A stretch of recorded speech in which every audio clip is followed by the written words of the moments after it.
بسم اللہ الرحمن الرحیم۔ ہم نے کل والی کلاس کے اندر اس آیت مبارکہ تک جو ہے وہ مکمل کیا تھا، فَهُمْ لَا يُبْصِرُونَ۔ اب اس سے جو آگے والی آیات ہیں ہم ان کو دیکھتے ہیں۔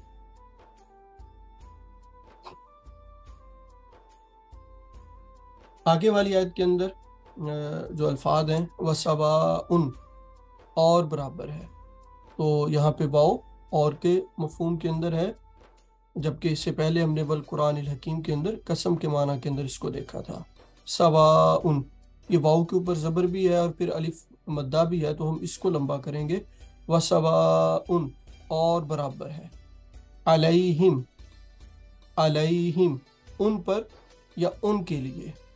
اور ہم سے مراد یہ جو ضمیر ہے اس سے مراد کفار و مشرکین ہے، یعنی کہ وہ لوگ جو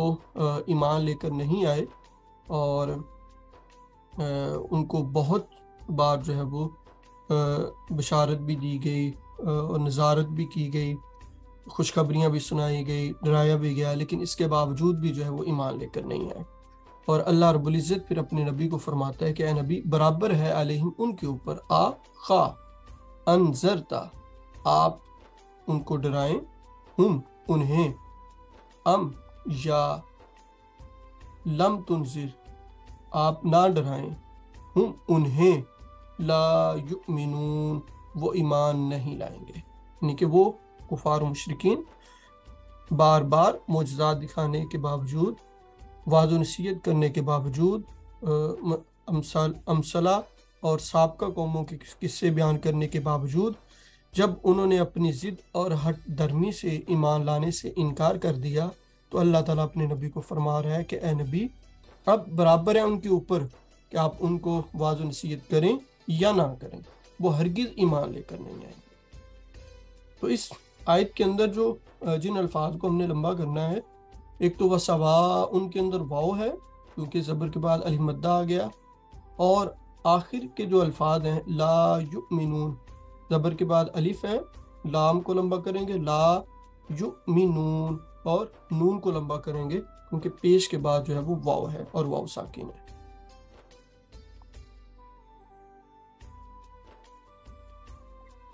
اس سے آگے والی جو آیت ہے یہ پہلی آیت کا ہی تسلسل ہے۔ اللہ تعالیٰ فرماتا ہے کہ وہ تو ان کو ڈرانے کا کوئی فائدہ نہیں ہوگا، تو کس کو فائدہ ہوگا وعظ و نصیحت کا؟ تو اللہ رب العزت اس آیت مبارکہ میں فرما رہا ہے انما، سوائے اس کے نہیں، یا اس کے سوا نہیں، دونوں ترجمے کیے جا سکتے ہیں۔ انا بے شک، ما جو، یا اس کا ترجمہ یوں بھی بعض تراجم کے اندر آپ کو یہ دیکھنے کو ملے گا کہ صرف انما کا صرف ترجمہ بھی جو ہے وہ کیا جاتا ہے۔ تو انا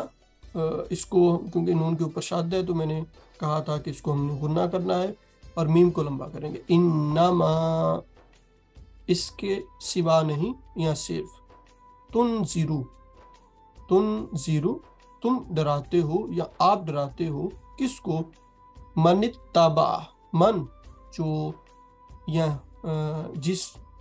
اتبع یا جس نے، اتبع پیروی کی، اس کو ہم یہ بھی ترجمہ کر سکتے ہیں کہ جو پیروی کرے، کہ صرف تم ڈراتے ہو اس کو جو پیروی کرے، کس کی؟ الذکرہ کتاب نصیحت کی۔ قرآن مجید کے جو صفاتی نام ہیں یا اور جو نام ہیں ان میں سے ایک نام الذکر بھی ہے۔ ذکر یہ قرآن مجید کا ایک نام ہے۔ تو اللہ تعالیٰ فرماتا ہے کہ اے نبی آپ اس شخص کو ڈرائیں اس کتاب کے ساتھ جو پیروی کرنے والا ہے، جو بات کو ماننے والا ہے۔ واو اور خاشیہ وہ ڈرے، کس سے؟ الرحمن، رحمان سے، یعنی کہ ایک تو وہ پیروی کرنے کے لیے بھی تیار ہو اور رحمان سے وہ ڈرتا بھی ہو، تو اس شخص کو اس قرآن کا، اس کتاب کا جو ہے وہ فائدہ ہوگا۔ وہ کیسے ڈرے؟ بالغیب، بن دیکھے، کہ وہ مختلف چیزوں کا تقاضا نہ کرے، مختلف معجزات کا انتظار نہ کرے، بلکہ جیسے ہی آپ ان کو کوئی کسی چیز کا حکم دیں تو وہ فوری طور پر جو ہے وہ بن دیکھے جو ہے وہ مان لے اور رحمان سے ڈرتے ہوئے جو ہے وہ اس پر عمل کرے۔ تو ایسے شخص کے لیے اللہ رب العزت نے فرمایا فا پس بشیر آپ خوشخبری دیں اسے، اس کس کو؟ جو ڈرتا ہے اور پیروی کرتا ہے اللہ رب العزت کے حکم کی۔ فبشرہ فا پس بشر بشارت دیجیے اس کو، کس چیز کی؟ بمغفراتن بخشش کی، با یہ بھی حرف ہے مغفراتن، تو دونوں کو ملا کر جب اس کو پڑھیں گے بمغفراتن بخشش کی بشارت جو ہے وہ اس کو دی جائے، وہ اور اجر کریم اچھے اجر کی، عزت والے اجر کی جو ہے وہ اس کو بشارت دی جائے۔ تو اس آیت مبارکہ کا جو مفہوم ہے وہ یہی ہے کہ اللہ رب العزت نے فرمایا کہ قرآن مجید سے نصیحت وہی حاصل کرے گا جو قرآن مجید کو سن کر عمل کرنے کے لیے تیار ہو، اور وہ رحمان اور اللہ تعالیٰ کی ذات سے ڈرتا ہو بن دیکھے، تو اس شخص کے لیے بخشش کی بھی جو ہے وہ بشارت ہے کہ اگر اس سے بھول چوک میں جو غلطیاں ہو جائیں تو اللہ تعالیٰ اس کو بھی معاف فرمائے گا، اور اس کے لیے اجر کریم بھی ہے، عزت والا اجر بھی ہے۔ تو اس آیت مبارکہ کے اندر جو الفاظ ہم نے لمبے کرنے ہیں، ایک تو انما، یہ نون غنہ کے ساتھ میم الف ما کو لمبا کرنا ہے، اور اس کے بعد جو ہے وہ اجر کریم، یہ جو رے ہے کریم کے اندر زیر اور اس کے بعد یا ہے، اس کو ہم نے لمبا کرنا ہے۔ اس سے آگے والی جو آیت ہے، تو کیونکہ کفار مشرکین جو ہے وہ ایک تو اللہ رب العزت کے نازل کردہ کلام کو نہیں مانتے تھے، دوسرا نبی کریم علیہ الصلوۃ والسلام پر ایمان نہیں لاتے تھے، آپ کو رسول نہیں مانتے تھے، تیسرا وہ دوبارہ زندہ ہونے سے بھی انکاری تھے، وہ کہتے تھے کہ ہم جو ہے وہ دوبارہ زندہ نہیں ہوں گے اور نہ ہی ہمارا حساب و کتاب ہوگا۔ اور اس آیت مبارکہ کے اندر ان کا جو ان کی یہ خوش فہمی تھی یا جو ایک اعتراض یا دعویٰ تھا، اس کو رد کیا جا رہا ہے۔ تو اللہ تعالیٰ فرماتا ہے انا، یہ وہی انا کو ہم نے غنہ کر کے نون کو لمبا کرنا ہے، انا بے شک ہم، نحن ہم، تو نحن کا مطلب بھی ہم ہے، اور انا کے اندر جنون الف نا ہے، اس کا مطلب بھی ہم ہے۔ تو یہ اللہ تعالیٰ ایک تاکید کے لیے ایک بات کو، ایک دعوے کو مضبوط کرنے کے لیے دو دفعہ فرما رہا ہے کہ بے شک ہم نحیی زندہ کرتے ہیں، ہم زندہ کرتے ہیں، کس کو؟ الموتا، مردے کو، تو تا کو لمبا کرنا ہے، نحیی الموتا، بے شک ہم مردے کو زندہ کرتے ہیں، وَنَكْتُبُ، اور ہم لکھتے ہیں، واو اور نکتب، ہم لکھتے ہیں، ما جو قدموا، جو انہوں نے آگے بھیجا عمل، یعنی کہ جو کچھ بھی انسان زندگی کے اندر کرتا ہے، تو دو فرشتے ہیں جو کہ ایک فرشتہ اچھائی کو لکھتا ہے اور دوسرا فرشتہ جو ہے وہ برائی کو لکھتا ہے۔ تو اللہ تعالیٰ فرماتا ہے ہم لکھتے ہیں ما قدموا، جو انہوں نے آگے بھیجا عمل، وآثارہم، واو اور آثار، یہ اثر کی جمع ہے، نشانات، اور ان کے اور ان کے نشانات، یعنی کہ جو وہ پیچھے چھوڑ گئے۔ تو ہمیں معلوم ہے کہ وہ آخرت کے لیے کیا لے کر گئے ہیں اور دنیا کے اندر کیا چھوڑ کر گئے ہیں، تو ہم ہر ایک چیز کو جانتے ہیں۔ وَكُلَّ شَيْءٍ، اور ہر شے، واو اور کلّ، ہر شیء چیز، اور ہر شے، احصیناہ، ہم نے اسے شمار کر رکھا ہے، احصینا، ہم نے شمار کر رکھا ہے اسے، یعنی کہ دنیا کے اندر جو کوئی بھی چیز ہے اللہ تعالیٰ فرماتا ہے وہ میرے شمار میں ہے۔ فی میں امام مبین، کتاب روشن، یہاں کتاب روشن سے مراد لوح محفوظ، یعنی کہ دنیا کے اندر جو کچھ بھی ہونا ہے، جو کچھ ہو چکا ہے یا بعد میں ہونا ہے، وہ سارے کا سارا لوح محفوظ کے اندر لکھا ہوا ہے، اور یہ اللہ رب العزت کو معلوم ہے۔ تو اس آیت مبارکہ کے اندر جن الفاظ کو لمبا کرنا ہے، ایک تو انا کو لمبا کرنا ہے ہم نے، اور اس کے بعد الموتا کے اندر تا کے اوپر کھڑی زبر ہے، اس کو لمبا کرنا ہے، اور پھر اس کے اندر ما قدموا، میم کو، اور یہ آخر میں جو میم کے اوپر پیش ما قدمو، اور اس کے بعد آثارہم کھڑی زبر ہے اور زبر کے بعد الف ہے، تو آسا دونوں کو آثارہم، اور اس کے بعد احسیناہ، اس میں نون کو لمبا کرنا ہے بس، فی یہ زیر کے بعد یا بھی اور مدہ بھی ہے، فی اس کو زیادہ لمبا کریں گے، امام امام کے میم کے اوپر زبر ہے اس کو لمبا کریں گے، اور میم مبین تو یہاں با کو لمبا کریں گے۔ اس سے آگے والی آیت کی طرف چلتے ہیں۔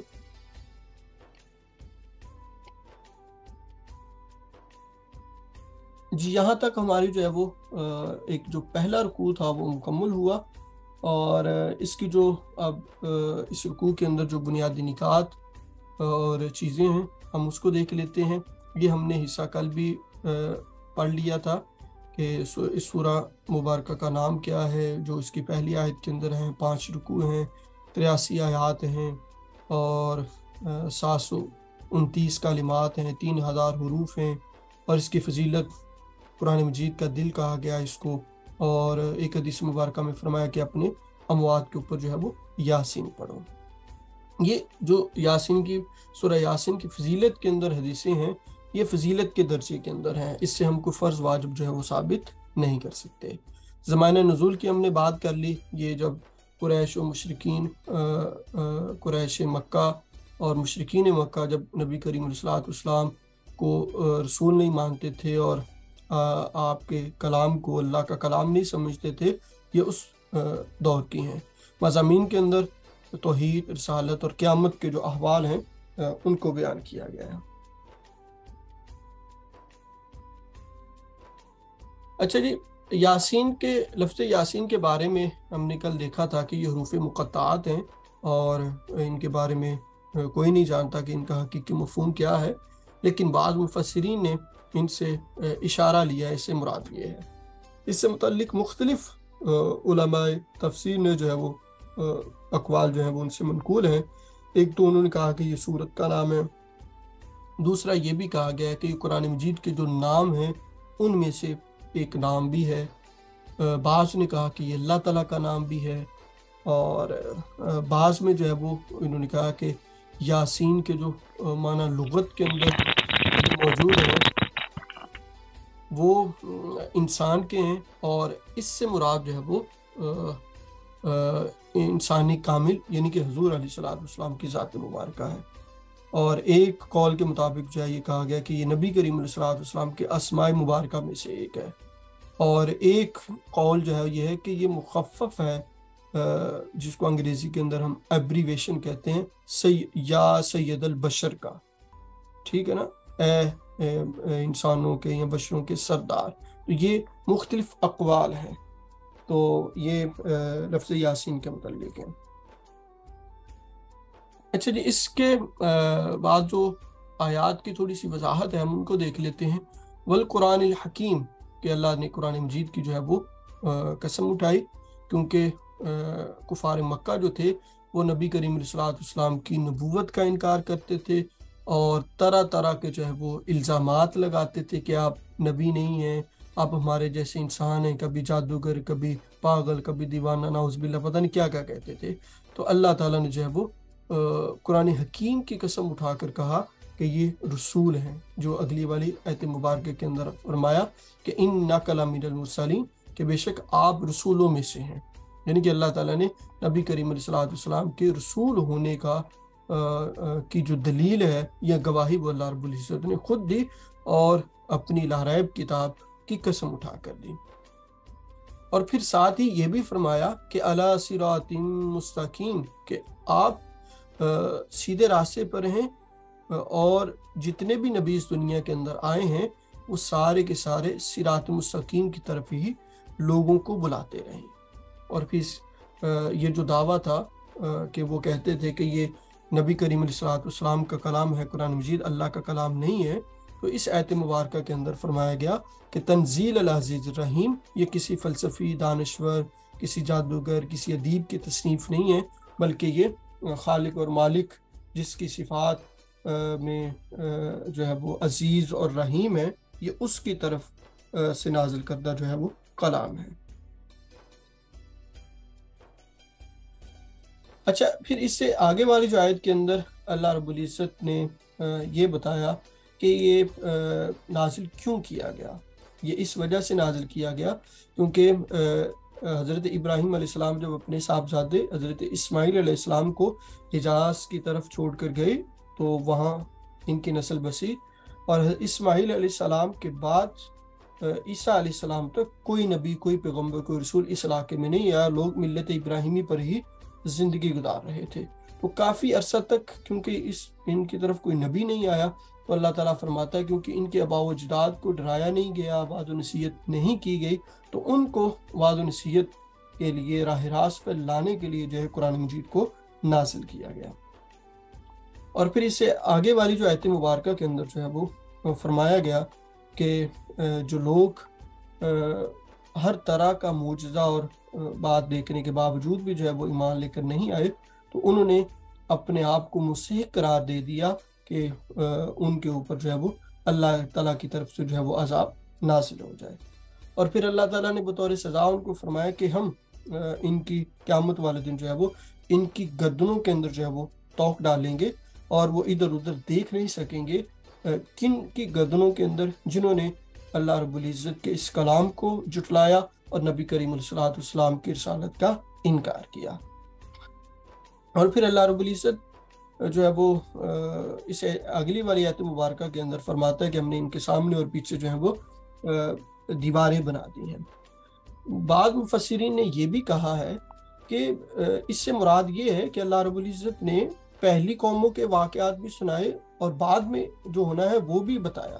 اس کے باوجود وہ ایمان لے کر نہیں آئے، تو پھر اللہ رب العزت نے ان کے ہر طرف جو ہے وہ ایک ہٹ درمی کی اور استکبار، تکبر کی دیوار کھڑی کر دی، تاکہ وہ جو ہے وہ اس کو پھر وہ اپنے تکبر و غرور سے ہی باہر نہیں نکل رہے تھے، اور نہ ہی وہ نبی کریم علیہ السلام پر ایمان لا رہے تھے. اس کے بعد پھر ان کی حالت کو اللہ رب العزت نے بیان کیا کہ برابر ہے نبی ان کو آپ وعظ و نصیحت کریں یا نہ کریں، وہ ایمان لے کر نہیں آئیں گے. لیکن آپ کی جو وعظ و نصیحت سے کون جو ہے وہ فیضیاب ہوگا؟ وہ